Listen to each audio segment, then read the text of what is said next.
The purpose of Wealth Talk is to educate, inform, and hopefully entertain you on the subject of building your wealth. Wealth Builders recommends you should always take independent financial, tax, or legal advice before making any decisions around your finances.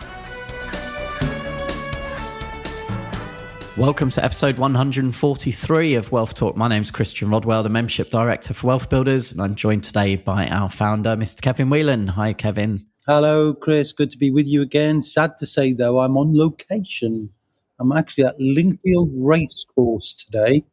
So if there's a little bit of chitter-chatter in the background, well, that's what it's all about. Yeah, no, nothing to be sad about there, but we can hear you loud and clear.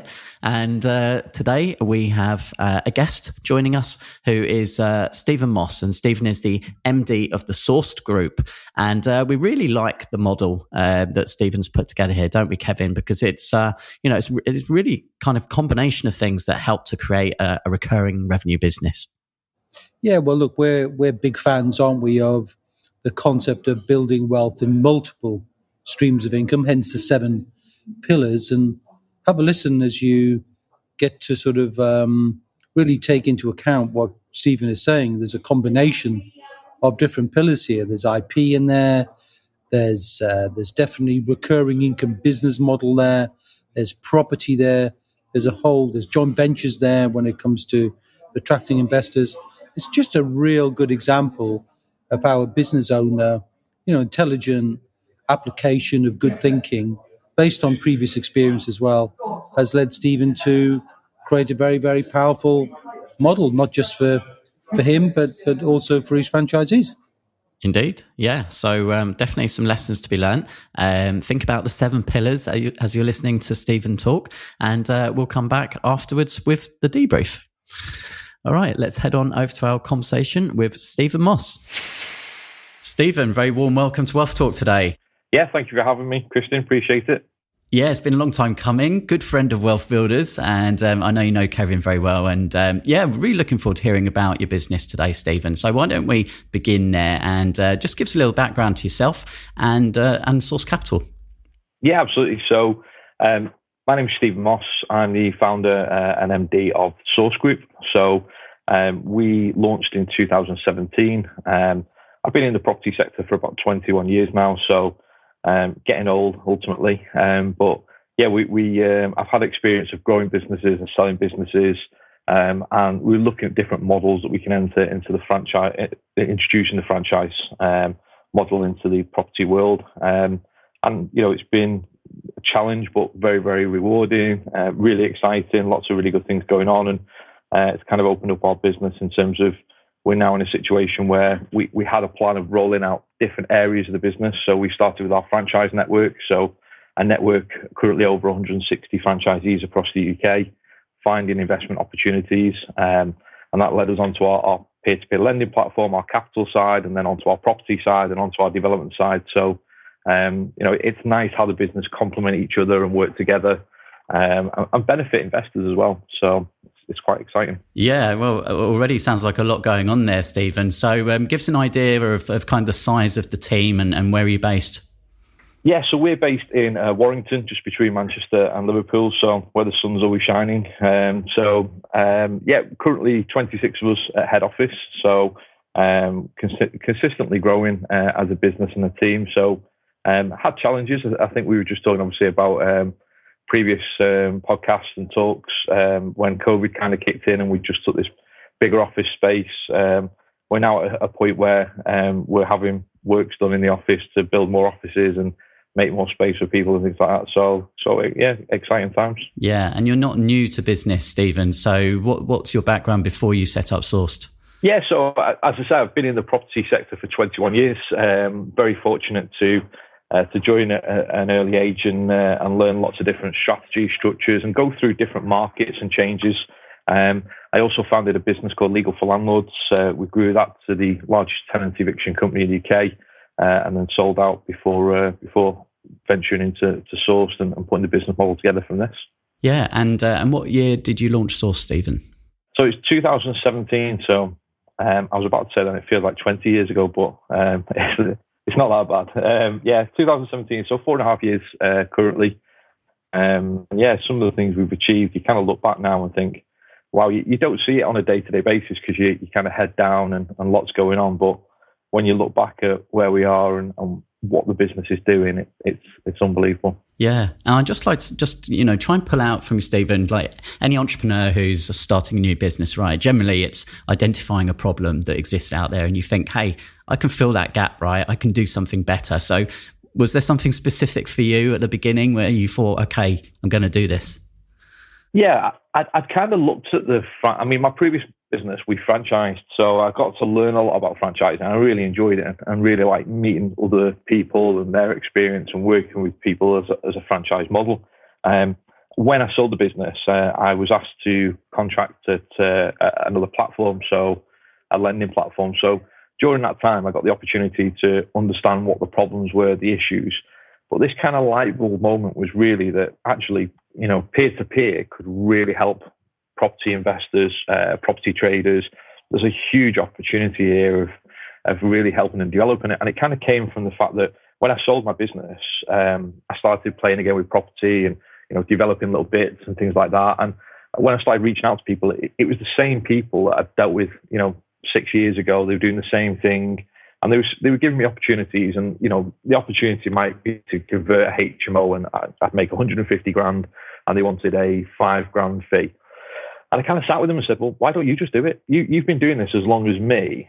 I don't understand why you're not doing this opportunity." And the feedback generally was either, "Well, we've not got all the money, or the funding scares me, or the training, the experience." And that's kind of really where we started to see the opportunity to say, right, okay, well, if we can put these together, if we can create this franchise network that we support, we educate and we train, and then we bring in funding through a separate vehicle, particularly peer-to-peer. Peer-to-peer is such an amazing concept because everybody in the chain is benefiting. Excuse me. So you've got investors that invest in their funds, they've got security, and they're getting a fantastic return. It's giving funds to borrowers, it's enabling them to do projects, so they're getting a great return from it. So it's nice to see that all kind of work together from our point of view as a platform. Yeah. So kind of disruptive, right? Early, sort of spotting the technology, what's coming, and trying to ride that wave, right, at the beginning. Yeah, it's. I think peer-to-peer, even now, it's still at a relatively young phase. When you look at the time that banks have been in place, and peer-to-peer still talks about a relatively new concept. It's not over 10 years now, but it's still exciting because you still see there's new formats coming out with the technology. So open banking is a great example, and it's great because where a lot of structures can't introduce this new technology because typically large banks, etc. Whereas companies like ourselves, we can jump onto these new technologies, we can implement them fairly quickly, and it means that our investors get the benefit of that straight away. Yeah, and I think what we love Sourced is because there's such a lot of parallels with what we teach at Wealth Builders, Stephen, in terms of our 7 pillars of wealth, looking to diversify across as many of those as possible. So maybe if we sort of look at some of those and maybe looking at pensions and investments, obviously there's ways to invest tax-free using SAS and SIP. So, how are some of your clients, members, using the platform to do that, Stephen?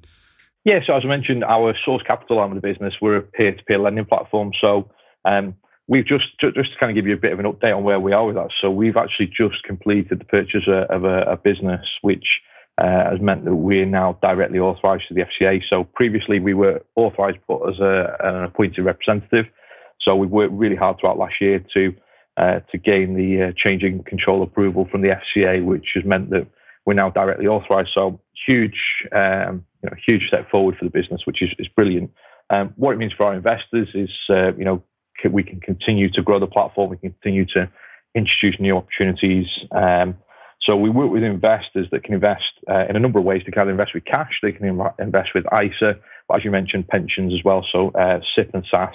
So they can invest into a project.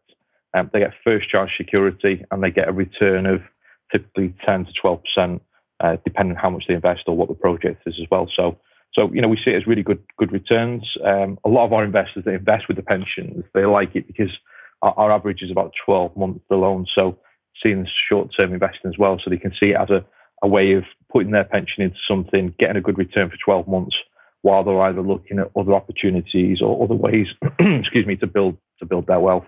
Yeah, and then of course on the other side of that is finding the deals. So tell us a little bit about the network of sources that you have out there, and how does someone get involved with that if they're interested?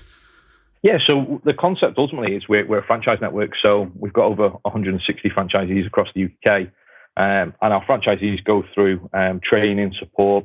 We put on about 200 training days per year, so there's a huge amount involved in supporting them. But we also generate leads for them as well. So we send leads through to the CRM system.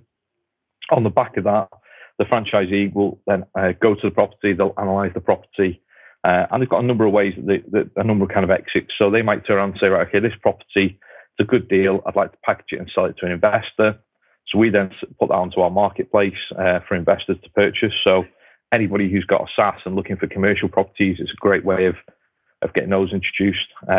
Alternatively, they might find an opportunity and think, I'd like to do this opportunity, and they'll come to us from a capital point of view to inject funds into it to allow them to do the project. And again, it's, as you said from the beginning, it's a way of diversifying as an investor. So you could either purchase the property or you can invest some into loans and do it that way as well. And then bringing that technology in, which is kind of looking at the IP pillar there. So tech that you guys are controlling and owning there. So tell us a bit more about the app. Like, why did you feel that was important? How does that work? And how can people use that? Yeah, I think, we looked at our website last year, our property website. So predominantly what we were ultimately doing is we'd find the opportunities, we'd list them on our website, and it was quite basic in terms of it was just a listing. And it's quite scary, the volume of people it was attracting. So we get about 45,000 hits per month, people looking at these properties. And it wasn't fully kind of jointed in terms of we didn't have the communication ports. It wasn't easy to navigate. So we looked at it as, okay, do we do a new website and rebuild it from that point of view to make it easy for investors and easy to communicate with the franchisees? And when we started looking actually at an app, what it's meant is that we've got this new app which is on Android and Apple. It's Source Property app, so people can download it. It's completely free. It's kind of got like a Tinder feel to it in terms of new properties come in, you swipe left or right if you're interested, and then you've got a search for it as well, so you can go on and search properties. But ultimately as well, the agent, the franchisee, they have a separate app, so you communicate directly with them. Whereas previously we had the issues where getting hold of the franchisee or they're obviously out on viewings, etc. It's a little bit more difficult. So it's opened up the communication a lot more, which has been great. I think one of the key drivers for us as well was the volume of property. You see a lot of people that enter this market or try and do an app or something like that. And generally, they don't have the volume of property that comes to the market. So you can imagine you go to the app and you check it, you download it, you check it out. It's got, say, 50 properties on, and then it's only getting 1, 2, or 3 new properties a week. And it's not really, it's not going to keep your interest, or it's not going to make you go back to the app. Whereas ourselves as a business, typically we're averaging about 50 new properties a week. So we're getting really good volume on it. It's only growing as our franchise network grows. Reservations are really strong. Feedback's really good. There are things that we're going to change. There are things we're going to develop. It's kind of our first version, but the feedback so far has been really, really good. Yeah, no, it's a really great app. And obviously we know 2021, the demand for residential property was pretty insane. And how are you feeling or seeing the market changing as we have just entered 2022? Yeah, I mean, it's quite funny, isn't it? Because we did a video, the beginning of last year, and we did a video to our franchisees, kind of talking about the market. We were like, look, we're in a bubble, it's going to burst, this is this, it's great for us, we've got all these opportunities that are going to come, we're in a great place. And it didn't, it just carried on rising and rising and rising. So, I think to some degree, yes, things have got to change. Obviously, we've got a slight change in the interest rates, we've got inflation, which is obviously a threat there as well. And, there's a mixture kind of happening at the moment. I think what's driving the market at the moment is just the lack of stock that's coming on. We're seeing it as well, like everybody else. There are less opportunities out there, but the property world, it's a cycle, and you've just got to look at history, what's happened, what stage you're at now, and what's going to happen next. And, it's exciting because ultimately, if we have a bad market, a lot of people are concerned about getting into property because they think, well, we have a bad market, that's it, I've lost all this money. And the reality of it is you're looking at always recovers. We were talking office this morning about Facebook, so I'm sure you've seen Facebook this morning. has dropped. I think it's 200 and something billion pounds wiped off Facebook stock market. So, and the reality of it is that will slowly recover. And the same happens with property. Watch it now be the kiss of death of Facebook. So maybe we shouldn't put this out until a couple of weeks later. But that's the reality. It comes in cycles, and we're seeing the same thing: shortage of properties, but we're still managing to get a good number of deals on the app. As I say, averaging 50. Our franchisees got lots going on as well. I think one thing that I'd say has changed the last couple of months is expectations of sellers. One of the difficulties we had the last half of last year was expectations of sellers was, we couldn't make deals work in a number of cases. The seller just wanted too much. And what we generally found is that somebody's been willing to pay it. It's gone through the process of valuation and it's not worked. So it's back on the market, and now suddenly sellers are a lot more open to it. I'll tell you a story that happened yesterday. I shared it with our franchise network in one of our Facebook groups yesterday. So we've got a hotel that I went to see last week. It's on the market 850,000. We're looking to convert it to 14 apartments. It's a joint venture with our franchisees. So we do a lot of joint ventures with the franchise guys. Went to have a look, great location, took the architect. Yeah, we can do this. So I did the figures. And while I was on the viewing, I said to the owners, I said, look, for me, it doesn't work at 850. I'm looking at 775. These are the figures. These are the reasons why, and explained it. Do you have any questions? Just to approach it at an early stage. Got confirmation from the architect, yes, we can do this. So put my offer in writing to the agent, 775, with the full reasons of why we've gone in at that, et cetera, et cetera. So didn't hear anything back. Then the next day we get a message from the agent, no, they want 800. On a lot of occasions, you kind of jump at it thinking, well, okay, the reality of it is it works 850. That's the reality. But we want to make sure we're building those margins in. Building costs are going up, things like that. So we've got to be careful. So I just kind of have this gut feeling of, I spoke to them, I met them, I'm pretty sure. So I managed to get hold of the seller's number, give them a call, not aggressive or anything like that, just being open to say, look, I came along, I was very thorough, very detailed with you, explain the situation, explain my numbers. And I kind of give this kind of 5-minute pitch without breathing of, these are the reasons why you should take my offer, the usual sort of thing. And then when I stopped to breathe, the response from the owner was, Steve, we're happy with your offer. We've told the agent we're happy with the offer. I think he's trying to get more money to increase his fee. And it was like, wow, you know what, that phone call and that's 5 minutes of my time. It's just saved me 25 grand, So sometimes it's not always the sellers. So just, I suppose, anybody dealing with property, just keep that in mind, particularly if you're new in the sector. So yeah, very, very good lesson there, indeed. And I guess, that all comes with education and the experience, doesn't it? Obviously, at Wealth Builders, education, support, connection is really key. And I can see that definitely is, for you as well at Sourced there, Stephen. So as you say, your franchisees, they're getting that support, that education, so they can become better at finding better deals and working with investors, and due diligence, obviously a key aspect of everything there as well. So in terms of the community at Sourced, how have you kind of cultivated that, and why is that so important? Yeah, I think a lot of it is driven, I hold my hands up to say a lot of it's driven from our team at head office. We've got a really good group of people that are very passionate and care about the brand, they care about the business, and a lot of the guys as well have been with us from the very beginning. So that shows in terms of when we do things like the induction training. So we had a training induction bring on, I think it's probably about 2 weeks ago. So we had about 30 franchisees there, which was fantastic. And that's not just new franchisees, that's people that are, either doing it together or things like that. So, but the kind of, everyone comes out of it really excited, everyone comes out of it really passionate. They can see the passion going through the trainers. The franchise director, Chris, does a fantastic job in sharing where we are, where our vision is, what we're trying to do, what we're trying to achieve, how to do that, and what the steps are as well. So it's difficult because I think, when we started off, it's very difficult to get that balance in that, because what you don't want to do is kind of say, look, this is a get rich quick scheme, because it's not. Property is a long-term game, and trying to keep people enthusiastic about something when it could take 6 months to go through, or a simple flip could take 9 months because you've got to buy it, do the work, then sell it. That's quite difficult, because you're keeping people motivated for quite a long period of time until they get paid. Once they've been paid on that first project, then it changes, because the monies that you can generate from them, typically quite life changing. So, generally speaking, people need that motivation to get through it. Once they're through it and they've got that money in the bank, they can say, actually, that's the end result. That's what I'm working towards. And then they start pushing to gain it again. Yeah. So, Stephen, what's on the horizon at Sourced? What are you excited about for the years ahead?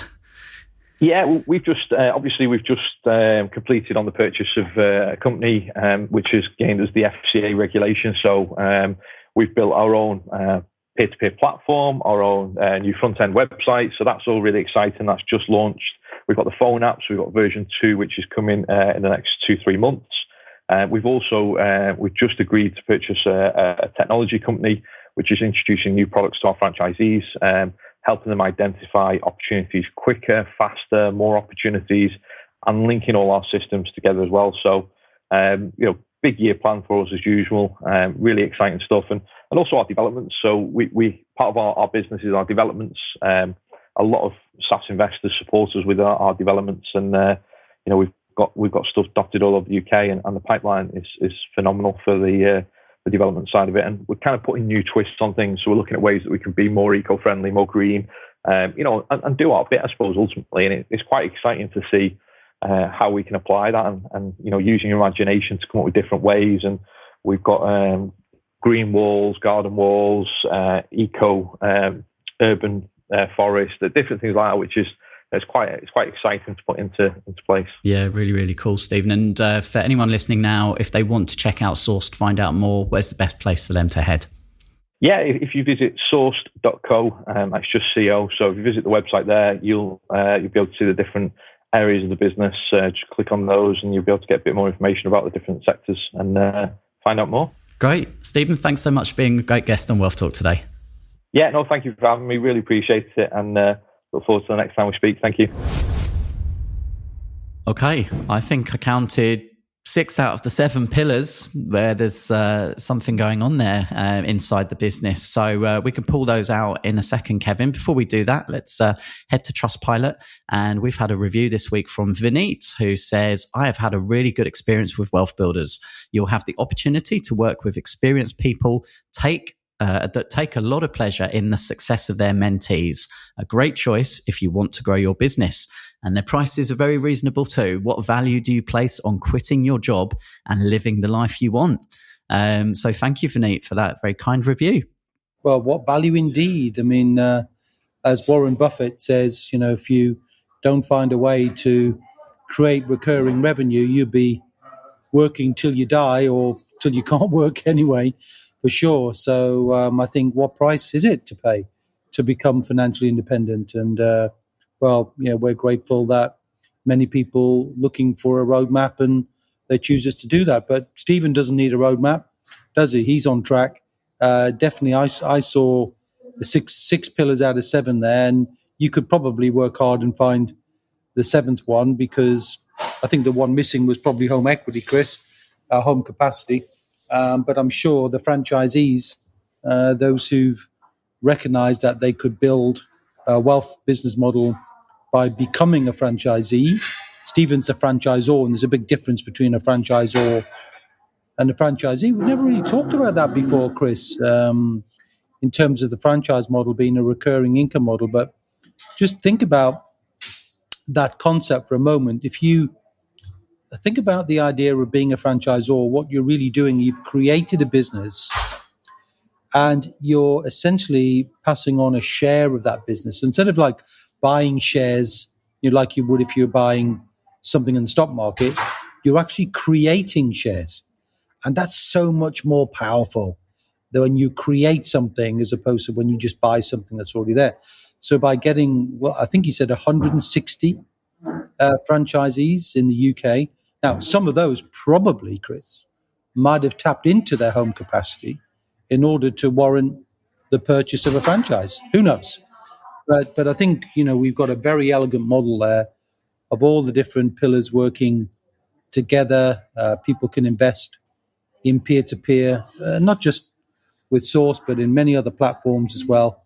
As long as they do good due diligence, which is we recommend for everybody, you can invest in peer-to-peer, whether you choose to use your pension whether you choose to use ISA, which would be on the investment pillar, whether you choose to go into business doing it. You can see the IPs there and the fact that they're doing a lot of developments in joint venture arrangements with their franchisees and other developers. So I think Steve's definitely showing he's a smart entrepreneur, with an enterprise which is more wide-ranging than just a small business.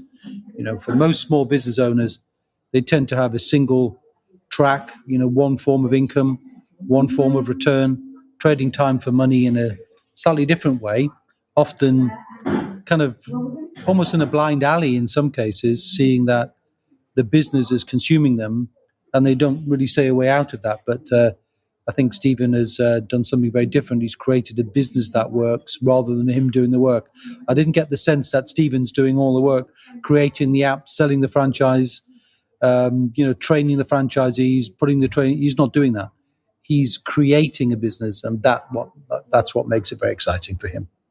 Yeah, so perfect example really of how Stephen's brought leverage into play there, Kevin. Obviously, when you have a business and you systemize it, there's a very clear set of processes, then that lends itself to that franchise model, which obviously Stephen's done so well there, but also leveraging technology, which he's done with the app. So making those properties that were previously available on the website now much more accessible for people, literally pull out their phone and have a look at any new properties that have gone live. And what I like about it is contacting the sources direct. So you've got that line of communication with the people who actually know all the details. So kind of cutting out the middleman in some respect there. So yeah, really, really good use of leverage.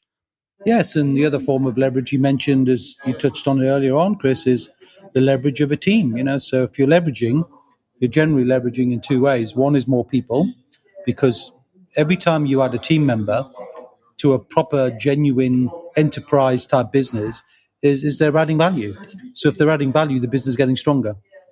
So you can feel that there, and also the leverage of technology, which in turn brings its own IP, because thinking that before the app, they would have had so many downloads on the website. But if as a result of having the app and making it so easy to use, you're getting, I think you said 45,000 downloads a month, was it? 45,000 hits on the website, yeah. And so, yeah, that's what led to developing the app, and now sort of 50 new deals coming through on the app. Well, either way, he's bringing leverage into play. So forgive me for getting the numbers the wrong way around, but either way, it's an impressive outcome, isn't it, really? And this is a business designed by intention, not by accident. And I think Stephen's to be commended for putting it together. Yeah, and of course, the joint venture pillar there definitely in play as well. So investors and developers coming together and joint venturing with some of those franchisees as well, who are finding deals, but they haven't got enough funds to do something with it. So that's where Source can step in and create a win-win for both sides. And I was quite interested enough in this concept of the kind of franchising concept, Chris, to maybe see if we can find some other examples of that over the coming months, to show people that it's a great form of leverage when you can create the business in such a systemized way that people can see that by purchasing it, they'll be building their wealth. And at the same time, you're building your own. Very powerful. Yeah. Well, I think we've got one guest coming up. I won't spoil the surprise in a couple of weeks' time, who certainly has built a very successful franchise business. But yeah, let's have a look and actually bring in a few more people. I think that'd be really interesting to cover that from a few different perspectives, different sectors. Yeah. Yeah, so good, definitely a good interview today, Chris. So thanks for doing that. Yeah, okay. Well, I'll let you get back to your coffee and your meetings, Kevin. Thanks for taking time out to join us today. Thank you as well for listening. Hope you enjoyed this episode. We'll be back same time, same place next week. Indeed we will, Chris. And until then, my friend, see ya. We hope you enjoyed today's episode. Don't forget that we are constantly updating our resources inside the Wealth Builders membership site to help you create, build and protect your wealth. Head over to wealthbuilders.co.uk/membership right now for free access. That's wealthbuilders.co.uk/membership.